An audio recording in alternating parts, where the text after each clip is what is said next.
Because that would probably be me. Anyways. Okay. What are the implications of all this for the rational choice perspective? I think it's clear that rationality is not the most fundamental and deeply rooted force in human affairs. Emotionality influences everything we do. Our perceptions, it colors our memories, it binds people together through attraction, it keeps them apart through hatred, and it regulates behavior through guilt and shame and pride.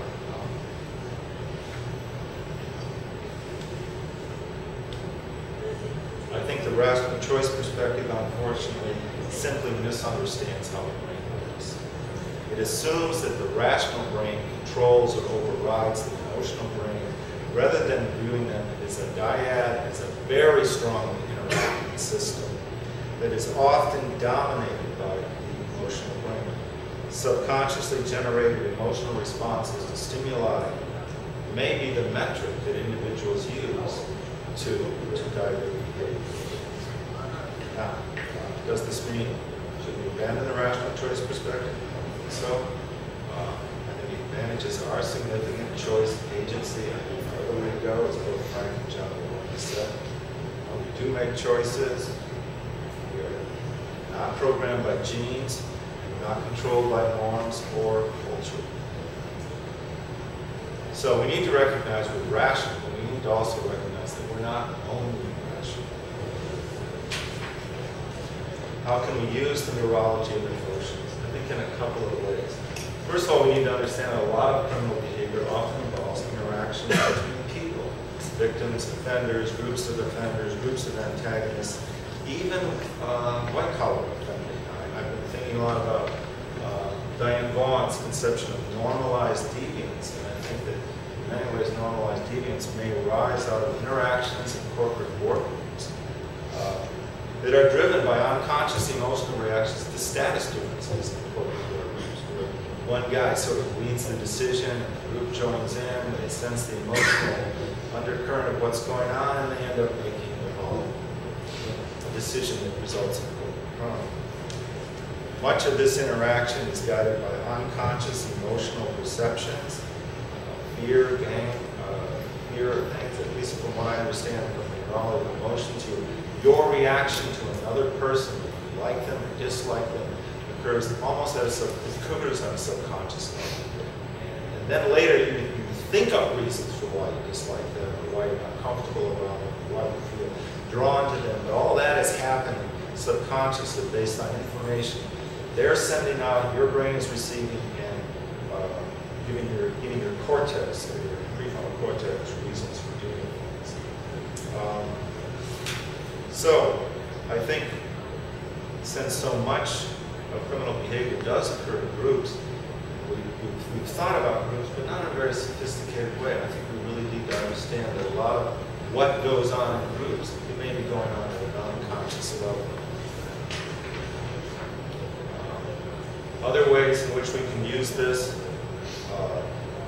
is that emotions can produce what neurologists call implicit memories. They're actually memories that get coded in the unconscious part of the brain and then cover our reactions to stimuli.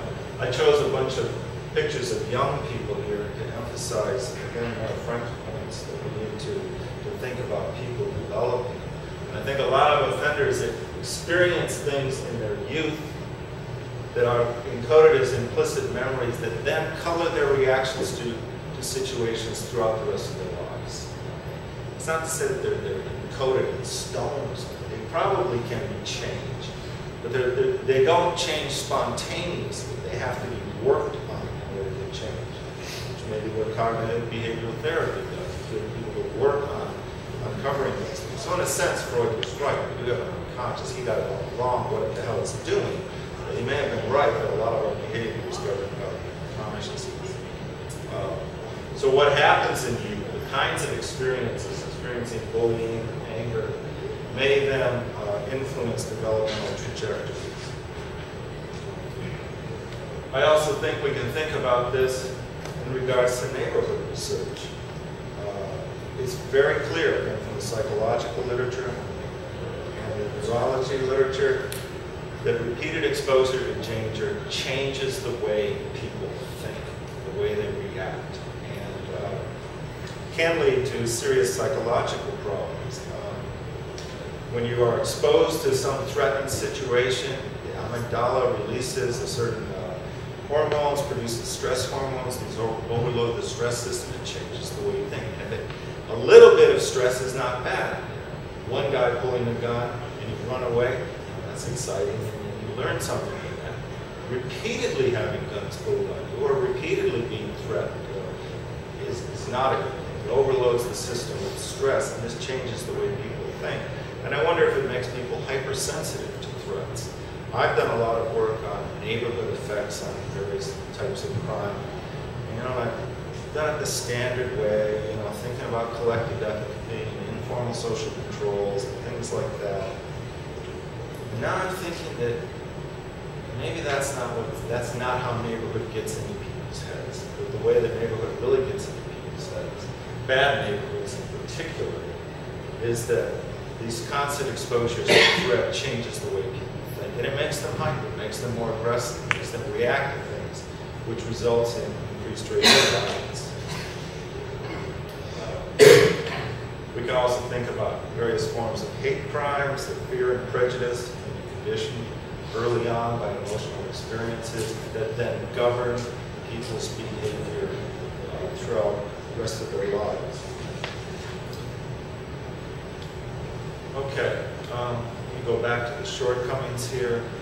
I talked about them. The big shortcomings are it's a difficult time explaining altruistic behavior. It doesn't provide us with a metric by which to judge how people compare things. And it, you know, I think underplays just how badly we are at rationally calculating. I think a better understanding of the connections between the emotional mind and the rational mind may help us overcome some of these shortcomings. Emotions may provide the common denominator of rational thought, and the subconscious processing of emotional valences may explain why people make the decisions that to us so often appear faulty and short-sighted.